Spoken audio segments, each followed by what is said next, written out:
जयराम जी की मित्रों, आप सबको पता है कि इस समय दिल्ली में एक मुद्दा बहुत गरमाया हुआ है और वो मुद्दा है सीएजी का। मेरे पास सीएजी की से जुड़ी हुई जो कुछ रिपोर्ट्स हैं जो मेरे हाथ आई हैं, जिन्हें मौजूदा गोदी मीडिया छुपाने की कोशिश कर रहा है, वही सारी सीएजी रिपोर्ट्स को मैं इस वीडियो के माध्यम से एक एक करके सार्वजनिक करूंगा। मेरे पास कुल 6 सीएजी रिपोर्ट्स हैं। पहली सीएजी रिपोर्ट्स बताती है कि हरियाणा में लगभग 1400 मरीजों का एक ही तारीख में मल्टीपल हॉस्पिटल्स में इलाज चल रहा था। ऐसा कैसे संभव है? ज़रा सोचिएगा। क्योंकि सीएजी रिपोर्ट बनाने वाले जो अधिकारी हैं वो उन्हीं आधिकारिक आंकड़ों को उठाते हैं जो आंकड़े रिकॉर्ड में होते हैं। तो उन्होंने सभी अस्पतालों का सेम डे का डाटा उठाया और सेम नाम के वही 1400 मरीज एक ही दिन में कई अस्पतालों में इलाज करवाते हुए पाए गए कागज़ों में। इसका मतलब साफ है कि वो बड़े व्यापक तरीके से ये आयुष्मान योजना के तहत घोटाला चल रहा था। बाकी आपको तो पता ही है कि लगभग 10 लाख फर्जी नंबर पर आयुष्मान घोटाले के तहत रजिस्ट्रेशन कराया गया और उससे आयुष्मान योजना का पैसा लूटा गया, जिसकी अब तक जांच नहीं हुई है। अब दूसरे घोटाले पे आते हैं, जो कि मेरे गृह राज्य मध्य प्रदेश में सामने आया है। वहाँ पर मुर्दों का इलाज किया जा रहा था, यानी कि जो लोग बहुत पहले मर चुके उनके नाम से रजिस्ट्रेशन कराया गया आयुष्मान योजना के तहत और दबा के आयुष्मान योजना का पैसा लूटा गया। एक और मध्य प्रदेश का सीएजी घोटाला आया सामने सीएजी के माध्यम से कि एक सड़क बनाई गई, उस सड़क में 414 करोड़ रुपए का साफ लफ्ज़ों में घोटाला हुआ दिखाया गया। तीसरा, उसी मध्य प्रदेश में आंगनवाड़ी के लिए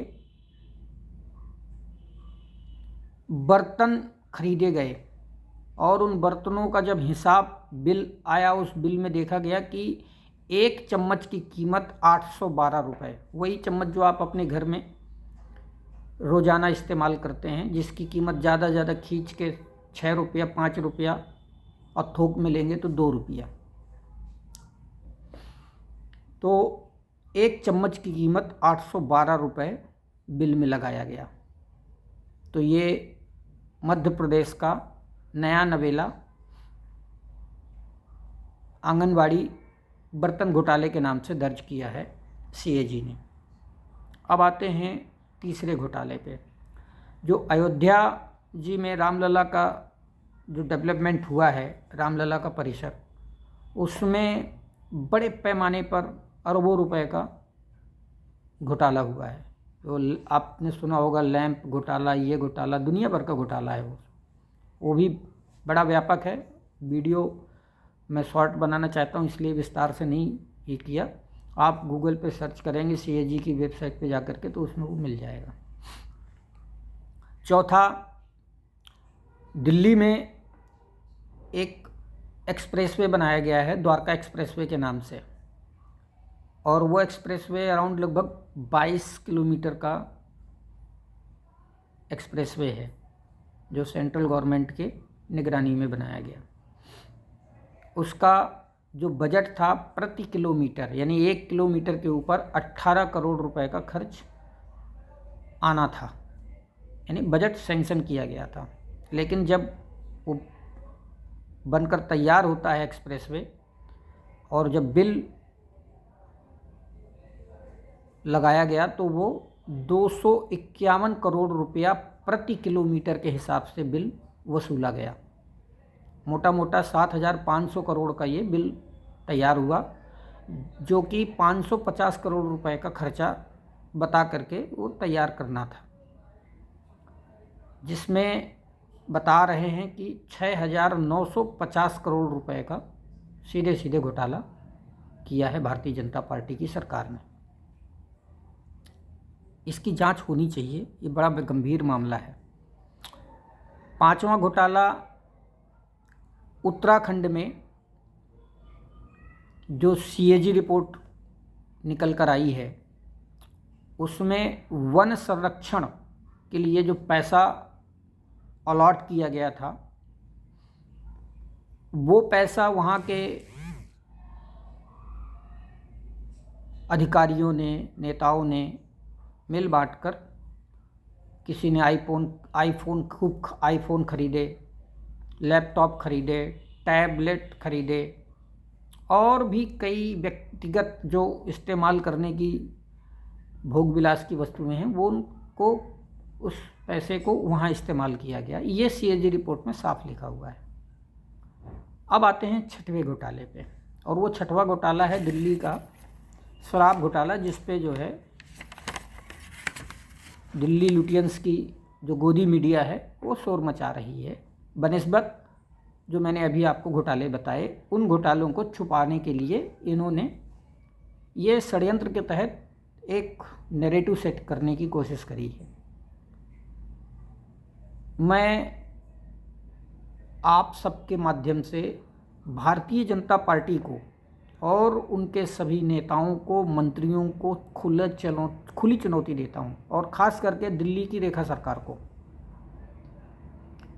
कि वो, चूँकि जो शराब घोटाले से जुड़ी हुई CAG रिपोर्ट है उसमें टोटल 8 चैप्टर हैं, जिसमें 7 चैप्टर इनकी जो पहले से चल रही पुरानी पॉलिसी थी, शराब नीति, उस पर उनकी नाकामियों के बारे में लिखा गया है, और 1 चैप्टर जो आम आदमी पार्टी की निवर्तमान सरकार जो पिछले 10 सालों से दिल्ली में चल रही थी, उसके द्वारा लाई गई 2022 की जो नई पॉलिसी थी शराब नीति, जिसके तहत हमारे सभी शीर्ष नेताओं को जेल भेजा गया, गुनाह ना साबित हुए भी उन पर जो है दुनिया भर के आरोप थोप दिए गए। उस 8वें चैप्टर में कहीं नहीं लिखा है कि दिल्ली की जो नई शराब नीति है उसमें कोई घोटाला हुआ है। ये हर टीवी चैनल में आकर के इनके प्रवक्ता बोलते हैं कि शराब घोटाला हुआ, शराब घोटाला हुआ है। बल्कि मैं बता दूं कि CAG ने साफ लफ्ज़ों में लिखा है कि नई शराब नीति बहुत बढ़िया पॉलिसी थी, यदि उसे ठीक से लागू करने दिया जाता तो रेवेन्यू 4,108 करोड़ से 8,911 करोड़ तक जाता। यानी कि जिस साल हमने लागू किया 2022-23 में, तो 2021 तक का जो रेवेन्यू था वो 4,108 करोड़ था, जो हमारी नई पॉलिसी लागू होने के बाद वो लगभग 6,000 करोड़ के आसपास पहुंचा। मतलब जो कि 8,000 करोड़ पहुंचना था वो 6,000 पे रुक गया। सीधे सीधे दिल्ली के सरकारी खजाने को 2,000 करोड़ का नुकसान हुआ। इसके पीछे जो इस पॉलिसी को नहीं लागू होने दिया, उसमें 3 लोगों का नाम आया है। एक दिल्ली के लेफ्टिनेंट गवर्नर, उपराज्यपाल विनय सक्सेना, दूसरे CBI, तीसरे ED। इनके माध्यम से भारतीय जनता पार्टी ने इस नई शराब नीति को दिल्ली में लागू नहीं होने दिया, जिस कारण से दिल्ली की खजाने को 2,000 करोड़ रुपए का लगभग चपत लगाई। क्योंकि एलजी, सीबीआई और ईडी ने इस नई पॉलिसी को लागू नहीं होने दिया, तो नैतिकता के दायरे में और नैतिक से ज़्यादा संवैधानिकता के दायरे में रहते हुए इसे साफ साफ रेवेन्यू का, सरकारी रेवेन्यू का घाटा और सरकारी रेवेन्यू के घाटे में हस्तक्षेप किया गया, यानी प्रॉफिट ना हो, इसमें एलजी साहब ने, सीबीआई ने और ईडी ने हस्तक्षेप किया, जिस कारण से वो 2000 करोड़ रुपए का घाटा हुआ। अब ये दिल्ली वासियों को आवाज़ उठानी चाहिए। आम आदमी पार्टी तो आवाज़ उठा ही रही है, विपक्ष, प्रमुख विपक्ष में होने के नाते दिल्ली वालों को भी ये जानकारी होनी चाहिए और आवाज़ भी उठानी चाहिए कि जिन लोगों की वजह से दिल्ली का 2000 करोड़ रुपए का नुकसान हुआ, उन एलजी साहब और सीबीआई और ईडी पर सबसे पहले तो एफआईआर होनी चाहिए और उच्च स्तरीय लेवल पे जांच हो कि किस दबाव के चलते इन तीनों ने दिल्ली में नई शराब नीति को लागू होने नहीं दिया। और एक मज़े की बात आपको बता दूं कि यही नई शराब नीति जो दिल्ली में नहीं लागू हुई है, वही शराब नीति पंजाब में, चूँकि आम आदमी पार्टी की सरकार है, वहाँ लागू किया हमने, और स्वतंत्र सरकार है, वहाँ ईडी, सीबीआई और ये सब का कोई झमेला नहीं। तो जिस साल हमने लागू किया और टिल डेट तक उस नई पॉलिसी के कारण जो पंजाब सरकार का खजाना है उसमें 65% की वृद्धि हुई है, और जो लिक्कर से जो लीकेज था 40-40, 50-50% का कट लगता था, वो लगना बंद हो गया। ब्लैक मार्केटिंग बंद हो गई, स्मगलिंग जो होती थी वो बंद हो गई। चूँकि दिल्ली की जो पुरानी पॉलिसी है उसमें तो साफ लिखा हुआ है कि सीधे सीधे 28% तक का ब्लैक मार्केटिंग के द्वारा जो पैसा, सरकार का जो रेवेन्यू घाटा हुआ, वो 28% किनके पास जाता था, इस बात की जांच होनी चाहिए। क्योंकि दिल्ली में जो पुरानी पॉलिसी थी उसमें प्रति बॉटल के हिसाब से रेवेन्यू काउंट होता है, और दिल्ली यूनियन टेरिटरी है, आजू बाजू में हरियाणा लगता है, उत्तर प्रदेश लगता है, तो इन राज्यों से शराब जो है स्मगल करके दिल्ली में सप्लाई की जाती थी। इससे भी दिल्ली सरकार का रेवेन्यू लॉस हुआ, और यही कारण था, इसी दो प्रमुख भ्रष्टाचार की जड़ को मिटाने के लिए आम आदमी पार्टी की निवर्तमान सरकार ने वो नई पॉलिसी दिल्ली में लागू करना चाहा था, और उसी की ओर जो सीएजी रिपोर्ट है इशारा करती है। तो कहने का तात्पर्य सिर्फ इतना है कि चूँकि केंद्र सरकार के कहने पर आज की डेट में गोदी मीडिया मुद्दे रखता है और सच्चाई बताने से घबराता है, उनकी अपनी मजबूरियां हैं। जय हो डिजिटल प्लेटफॉर्म की, सोशल मीडिया की, जिसके माध्यम से आप सब लोगों तक सच्ची खबरें आप आ रही हैं। इसलिए मैं आपसे कहूँगा कि इस वीडियो को ज़्यादा से ज़्यादा देशवासियों तक पहुँचाएं, ताकि उन लोगों को भारतीय जनता पार्टी की असलियत, चाल, चरित्र और चेहरा उजागर हो। धन्यवाद। जय हिंद।